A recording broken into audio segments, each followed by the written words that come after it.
SSD upgrade பண்ணி உங்க laptop ஸ்லோவா இருக்குதா? அப்ப இதான் ரியல் ரீசன். நீங்க உங்க லேப்டாப்ல SSD அப்கிரேட் பண்ணிருப்பீங்க, ஆனாலும் உங்க லேப்டாப் இன்னும் ஸ்லோவாவே இருக்குதா? அப்போ ப்ராப்ளம் SSD-ல இல்ல. இன்னும் அதுக்கு நிறைய ரீசன்ஸ் இருக்குது. அது என்னன்னு இந்த வீடியோல சொல்றேன். அதுக்கு முன்னாடி இந்த வீடியோவை ஸ்கிப் பண்ணாம பாருங்க. அப்பதான் நான் சொல்ற சின்ன சின்ன விஷயங்களும் உங்களுக்கு கரெக்டா புரியும். என்கிட்ட நிறைய பேர் கேட்பாங்க, ப்ரோ என்னோட லேப்டாப்ல SSD அப்கிரேட் பண்ண ஆனா இன்னுமே ஸ்லோவா தான் இருக்குது அப்படிம்பாங்க. ஃபர்ஸ்ட் SSD-னா என்னன்னா அது ஒரு ஸ்டோரேஜ் டிவைஸ். ஸ்டோரேஜோட ஃபாஸ்ட்டை வந்து அதை இன்க்ரீஸ் பண்ணுமே தவிர உங்க லேப்டாப்ல இருக்கிற எல்லா ப்ராப்ளத்தையும் அதை சால்வ் பண்ணணும் அவசியம் இல்லை. ஒரு எக்ஸாம்பிள் சொல்றேன். நீங்க ஒரு வாட்டர் டேங்க் வாங்குறீங்க, அதுல ஃபுல்லா வாட்டர் இருக்குது, ஆனா அதோட பழுப்பு ரொம்ப சின்னதா இருக்குது. அப்போ உங்களுக்கு தேவையான தண்ணி ஃபாஸ்டாவோ இல்ல அதிகமாவோ வராது. இந்த கான்செப்ட் பேரு பாட்டில் நெக்னு சொல்லுவாங்க. ஸோ இந்த கான்செப்ட் மாதிரி தான் உங்க SSD ஃபாஸ்டா இருக்கலாம், ஆனா உங்க ப்ராசஸர் ஸ்லோவா இருந்தா இல்ல வேற ஏதாச்சும் உங்க சிஸ்டம்ல ப்ராப்ளமா இருந்தா அது உங்க SSD-யோட ஃபுல் பொட்டன்ஷியலை ப்ரொடியூஸ் பண்ண அலோவ் பண்ணாது. ஸோ அது என்னென்னு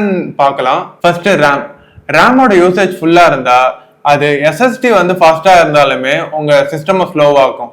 செகண்ட் ஸ்டார்ட் அப்.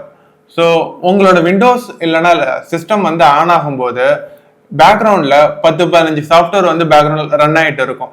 இந்த சமயத்துல உங்க சிஸ்டம் ஆட்டோமேட்டிக்கா ஸ்லோ டவுன் ஆயிடும். நெக்ஸ்ட் விண்டோஸ் அப்டேட், அதே மாதிரி விண்டோஸ் சர்வீசஸ், அதுக்கப்புறம் ஹெவி ஆன்டிவைரஸ், இந்த மாதிரி நிறைய விஷயங்களால உங்க சிஸ்டம் ஸ்லோவாக வாய்ப்பு இருக்குது. இதோட முக்கியமான விஷயம் ஓவர் ஹீட்டிங். உங்க லேப்டாப் வெண்ட், ஃபேனு இதுலலாம் அதிகமா டஸ்ட் டெபாசிட் ஆயிருக்கும் போது அது உங்க ப்ராசஸரோட ஃபாஸ்ட்டை ஸ்லோ டவுன் ஆக்கிடும்.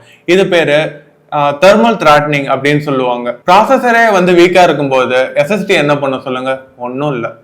எங்கள்கிட்ட ஒரு கஸ்டமர் வந்தாங்க, அவங்க புதுசா NVMe மாத்திருந்தாங்க. எங்களுக்கான என்ன கம்ப்ளைண்ட் வந்துச்சுன்னா NVMe மாத்தியும் இன்னும் லேப்டாப் ஸ்லோவா தான் இருக்கு அப்படின்னு சொன்னாங்க. நாங்க அந்த சர்வீஸ் எடுத்து பார்த்தோம், ஆனா NVMe தான் சேஞ்ச் பண்ணிருக்காங்களே தவிர ஃபேன்ல இருக்க டஸ்ட் கிளீன் பண்ணல, வெண்ட் கிளீன் பண்ணல. நாங்க எல்லாமே கிளீன் பண்ணோம். தென் ப்ராசஸர்ல இருந்த ஹீட் சிங்க் எல்லாமே வந்து ஃபுல்லா ட்ரையா இருந்தது, அதை நாங்க சேஞ்ச் பண்ணோம். தென் ஜெனரல் சர்வீஸ் பண்ணோம். அதுக்கப்புறம் 20 to 25 டிகிரிஸ் டிராப் ஆயிடுச்சு. அதனாலதான் சொல்றேன், உங்க லேப்டாப்ல ஏதாவது சேஞ்ச் பண்ணணும்னு நினைச்சீங்கன்னா ஃபர்ஸ்ட் ஆக்சுவல் ப்ராப்ளம் என்னன்னு நீங்க தெரிஞ்சுக்கோங்க.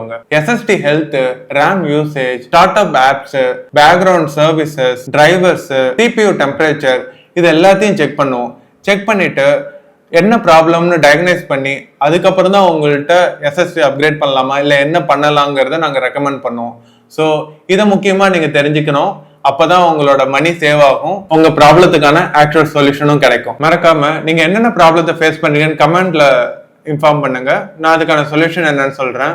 அதே மாதிரி இந்த வீடியோவை சேவ் பண்ணி வச்சுக்கோங்க, ஃபியூச்சர்ல உங்களுக்கு யூஸ் ஆகும். தென் இந்த வீடியோவை உங்க ஃப்ரெண்ட்ஸ் அண்ட் ஃபேமிலிக்கு ஷேர் பண்ணுங்க, அப்பதான் அவங்களுக்கும் கரெக்டான சொல்யூஷன் கிடைக்கும். மறக்காம நம்ம பேஜை ஃபாலோ பண்ணிக்கோங்க. தேங்க்யூ.